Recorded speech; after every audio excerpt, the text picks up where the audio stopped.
बिरसा मुंडांच्या हमारी ताकत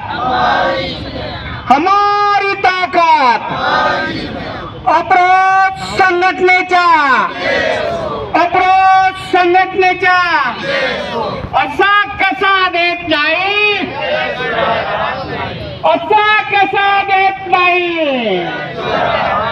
अप्रोच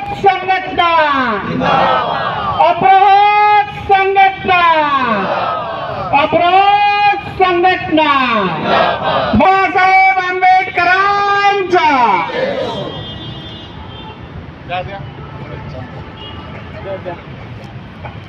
आणि दुसरी गोष्ट बंजारा समाज जे म्हणतात तुम्ही त्यावर त्यांची राजकीय शक्ती भरभक्कम आहे, तशी हलवा समाजाची शक्ती नाहीये.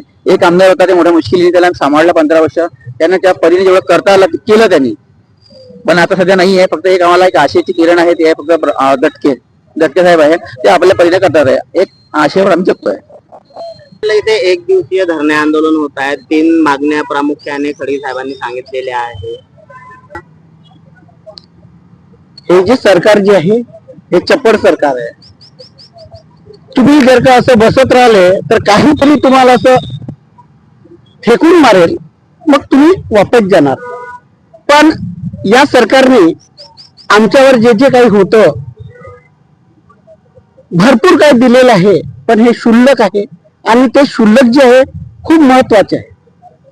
10-20-30 हा जो प्रश्न आहे हा पदोन्नतीचा नाही आहे. आपण जेव्हा सरकारी नोकरी करतो,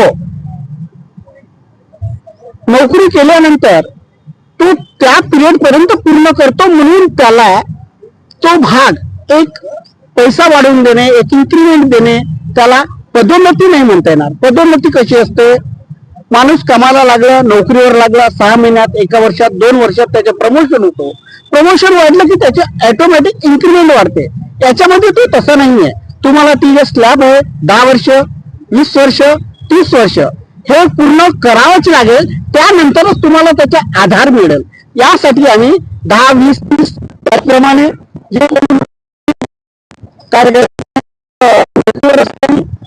मृत्युमुखी झाल्यानंतर त्याच्या वारसाला अनुकंपावर नोकरी मिळावी, यासाठी आम्ही आज हे धरणे आंदोलन करत आहोत. सरकारच्या लक्ष वेधण्यासाठी आहे, पण हे सरकार आम्ही जेव्हा धरणे आंदोलनावर बसलेलं आहे हे निश्चितपर्यंत सार्थक होईल असं आमच्या मनाला वाटतंय. यासाठी आम्ही इथं आवाज वाढवण्यासाठी, सरकारचे लक्ष वेधण्यासाठी आम्ही हे आज केलेलं आहे.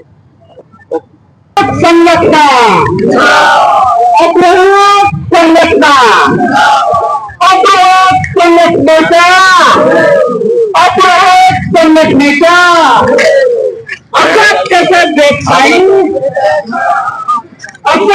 देखताय परमपूज्य डॉक्टर बाबासाहेब आंबेडकरांचं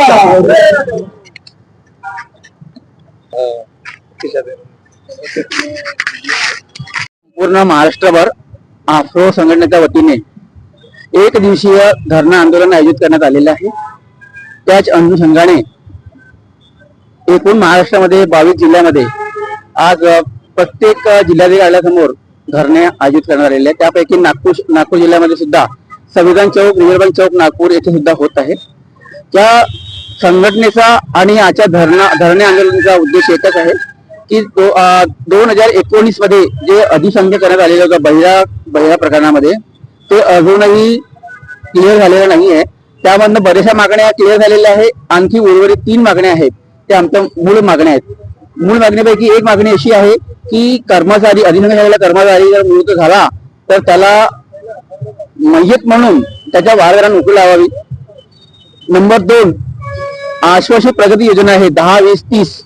पहिले 12, 24 होता, आता त्या अनुषंगाने सुधारित करण्यात आलेलं आहे 10, 20, 30.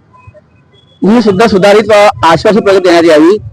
तिसरी मागणी, जे 2019 मध्ये त्यांना अधिसंख्य करण्यात आलंच नव्हता, पण त्यांना आजही जे मयत झालेले आहे त्यांना पेन्शन मिळत नाहीये, ते मंजूर करण्याची महत्वाची 3 बातम्या आहे, 3 मागण्या आहेत. आणि या मागण्यासाठी आपण आज आंदोलन करतो आहे. त्याच अनुषंगाने अधिवेशन सुरू आहे, मुंबईमध्ये अधिवेशन सुरू आहे. त्या अधिवेशन काळामध्ये आमच्या मागण्यापर्यंत आमच्या संपूर्ण महाराष्ट्रानं कलेक्टर ऑफिस, विभागीय आयुक्त आणि सीएम ऑफिस म्हणजे मुख्यमंत्री कार्यालयातनं ते तिथपर्यंत जाण्यात यावं असं आमची महत्वाची मागणी आहे. साहेब, आरक्षण देऊ असं कबूल केलेलं आहे, परंतु आपले समाज सुद्धा एसटी मध्ये समाविष्ट करण्यासाठी आंदोलन केले, त्यांना काय बरं वगळण्यात आलं? आजची गव्हर्नमेंट जी आहे, जी आजची सरकार बसलेली आहे, ही सरकार पूर्ण जातीवाद आहे. आता एक नुकतंच उदाहरण आपल्याला मिळत आहे. नागपूर शहरामध्ये एसटी म्हणजे हलवा संघर्ष खूप मोठा झालेला आहे. त्याच विरुद्ध आपले गोंड समाज आहे, हा सुद्धा जास्त प्रमाणात लोकसंख्या आहे. पण आता आपल्याला नवीन उदाहरण पाहायला मिळालेलं आहे की मायाताई उन्हातेला राज्यसभेची तिकीट मिळालेली आहे. वास्तविक आता राज्यसभेमध्ये शिक्षित असलेलाच प्रवर्ग जात असतो. याच्यावर लक्षात येतं की शासनाने आम्हाला टोपी घालताय, आम्ही लोकांना टोपी घालतो, शासन आम्हाला टोपी घालतात आहे. तर असं होऊ नये. मग मी त्यांच्या विरोधात नाहीये, फक्त आमच्या शुल्लक 3 मागण्या आहेत, 3 मागण्या करण्यात यावं. आणि सरकार तुम्हाला माहिती आहे, आता जास्त बोलण्याचं कारण नाहीये की सरकार निव्वळ जातीभेद आणि व्होट बँक साठी करतात आहे. बंजारा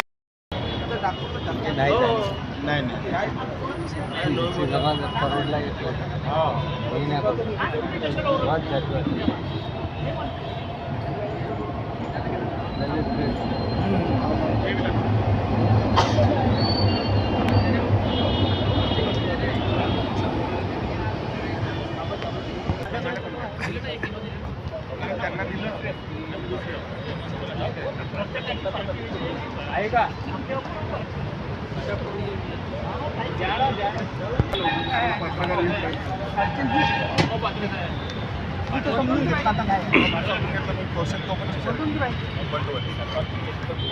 त्यांना ओळखलं ना अरे नाही ना, कुठं राहतो तुम्ही? लालगंज साईडला पाला पण वाटतं का मला? नाव सांगा नाव. नंदनवार बांगलादेश बांगलादेश काय